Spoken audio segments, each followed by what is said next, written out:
네. 하나님 말씀은 잠언서 24장 15절 말씀입니다. 제가 교독해 드리겠습니다. 악한 자여 의인의 집을 엿보지 말며 그가 쉬는 처소를 헐지 말지니라. 아멘. 의인을 해치려는 계교는, 속임수는 절대로 성공하지 못합니다. 의인이 누굽니까? 하나님의 자녀죠. 하나님 말씀으로 하나님의 뜻대로 살아가는 자녀들. 그 자녀를 해치려는 계교는 절대 성공하지 못한다고 이야기합니다. 여기서 엿보다라는 말은 잠복하다, 숨어 기다리다는 의미를 가지고 있습니다.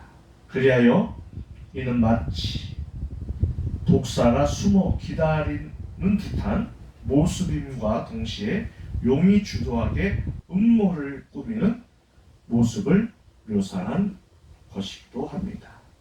하지만 이처럼 악인들이 의인을 해치기 위하여 어떠한 계교를 꾸미고 준비하더라도 이러한 음모와 시도는 결코 성공하지 못하고 또 성공할 수 없습니다. 왜 없을까요?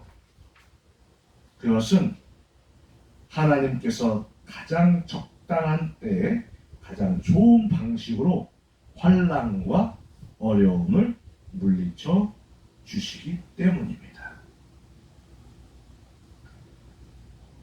의인은 아무리 넘어지더라도 다시 일어나기 때문입니다.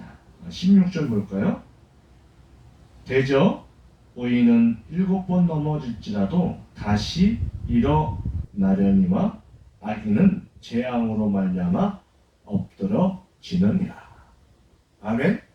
7번 넘어질지라도 다시 일어난다고 말씀하고 있습니다. 즉 전능하신 하나님께서 의인들을, 하나님의 자녀들을 붙잡아 일으켜 주심으로 의인을 쳐 넘어뜨려는 시도는 그 어떤 것도 결코 성공할 수 없는 것입니다. 반면 악한 자들은 오히려 이로 인해 파멸하고 맙니다. 왜냐하면 자기가 판 웅덩이에 자기가 빠지며 그 잔해가 자기의 정수리로 돌아가는 것이 하나님의 섭리이기 때문입니다. 뿐만 아니라 하나님께서는 악한 자들을 치실 때 또 다른 악한 세력을 사용하시기도 합니다. 그리하여 성경은 이를 두고 악이 악인을 죽일 것이라고 말씀하고 있습니다. 말하자면 독사가 자기 독에 죽거나 더 큰 독사에게 잡아먹히는 셈이라고 할 수 있는 것입니다. 우리는 성경이나 역사의 기록을 통해 이러한 예를 무수히 발견할 수 있습니다. 애굽의 바로는 이스라엘 백성을 진멸하기 위해 나름대로 이를 꾸몄지만 오히려 이로 인해 이스라엘 백성은 구원받은 반면 애굽은 여러 재앙으로 장자를 비롯한 엄청난 생명과 재산의 피해를 입게 되었습니다. 무슨 사건이죠? 바로 하나님께서 10가지 재앙을 내리신 사건입니다. 바로는 하나님의 말씀을 거역했어요. 하나님의 말씀을 무시했어요. 그러자 하나님께서 애굽의 장자들을 어떻게 했어요? 다 죽였어요. 그런데 이스라엘 자녀들은 어떻게 했어요? 다 살았죠. 아무리 그런 계략과 음모가 있어도 하나님은 절대 자녀들을 죽이시는 일이 없습니다. 살리시는 거예요.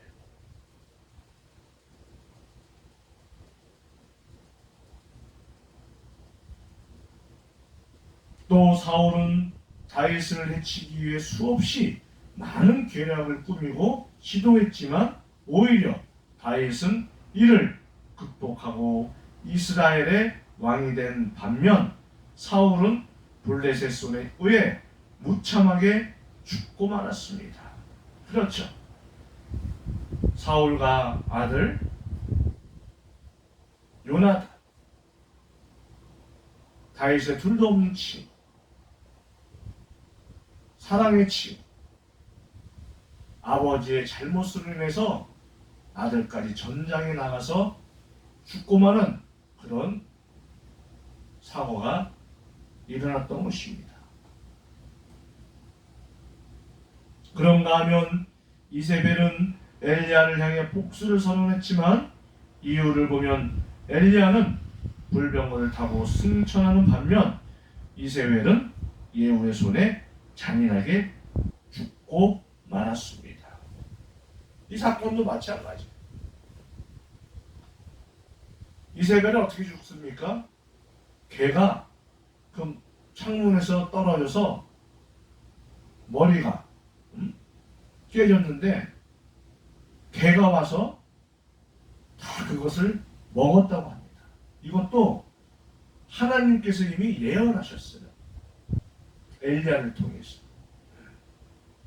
예후가 왕에 오르면 예후가 그렇게 할 것이다. 이미 엘리야에게 선언된 말입니다. 그러니까 하나님은 하나님의 자녀를 죽일 수가 없는 거예요. 이세벨은 갈멜산에서 바알신 선지자들과 하나님의 종 엘리야 일대 850대 1로 싸우는 것이었어요.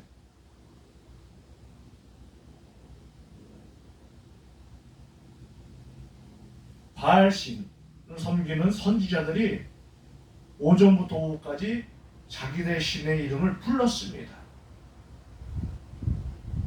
목총을 힘껏 북돋아서 소리 질렀지만 그들의 신은 응답이 없었습니다. 응답이 없자 그들은 칼과 창으로 자기 몸을 상하게까지 했는데도 응답이 없는 거예요. 그러나 엘리야는 어떻습니까? 그 제단 위에 하나님께서 불을 내려주셨어요.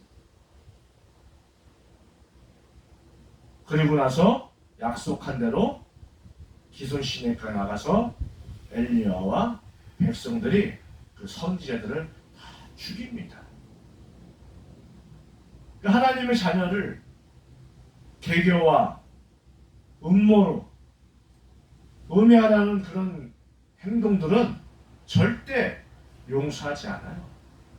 반드시 죽고 만다는 것입니다. 성공하지 못한다는 것입니다.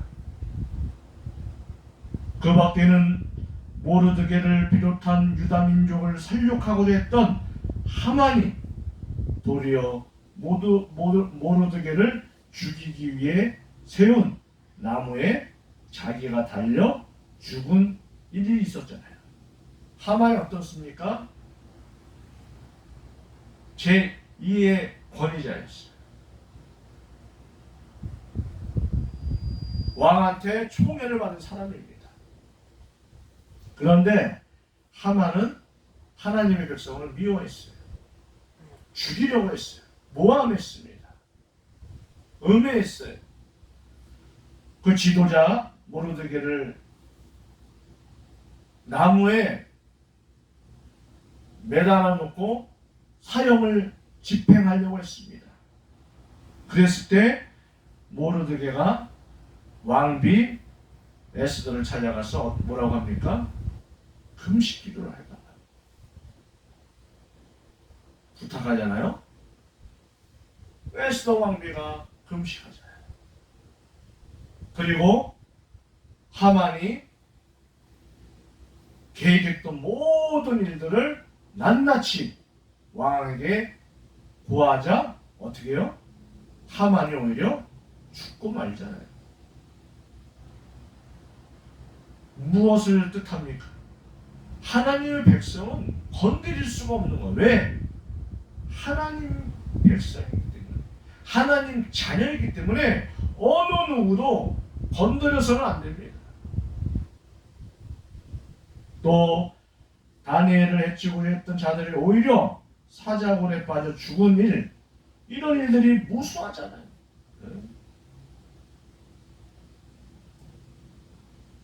노예로 갔던 다니엘,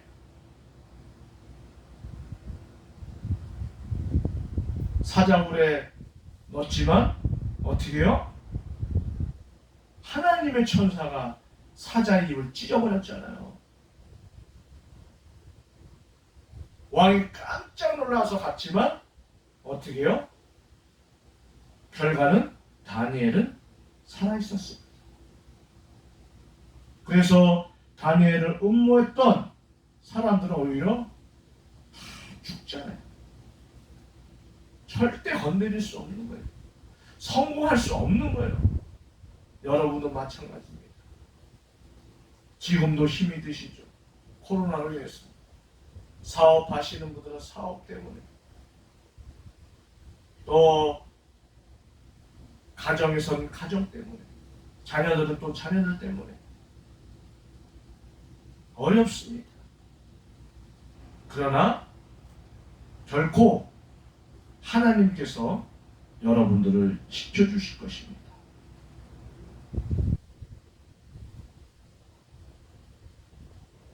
그러므로 성도 여러분, 우리는 이러한 사실을 목도하며 의롭고 바르게 살아가는 사람들을 향해 조금만 시기심이나 악한 감정을 품지 않도록 삼가하고 조심해야겠습니다. 그리고 우리 역시 하나님의 백성으로 늘 하나님께서 붙잡고 보호하신다는 사실을 기억하며 악한 자들의 어떠한 음모와 박해가 있더라도 두려워하지 말고 끝까지 믿음과 인내로 싸워 승리하도록 해야겠습니다. 하나님께서 저와 여러분의 어려움을 외면하지 않으실 것은 분명합니다. 더군다나 악인의 행포와 핍박을 좌시하지 않으실 것입니다. 두려워하지 마십시오. 기도로 화평을 구하십시오.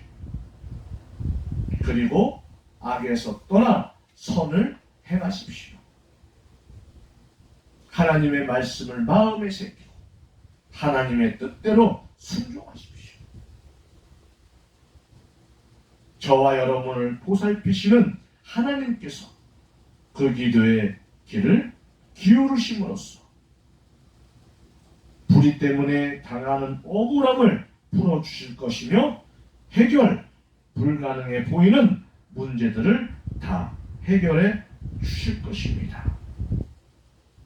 베드로전서 3장 12절에 보면 주의 눈은 의인을 향하시고 그의 귀는 의인의 강구에 기울이시되 주의 얼굴은 악행하는 자들을 대하시느니라고 하였느니라고 말씀하고 있습니다.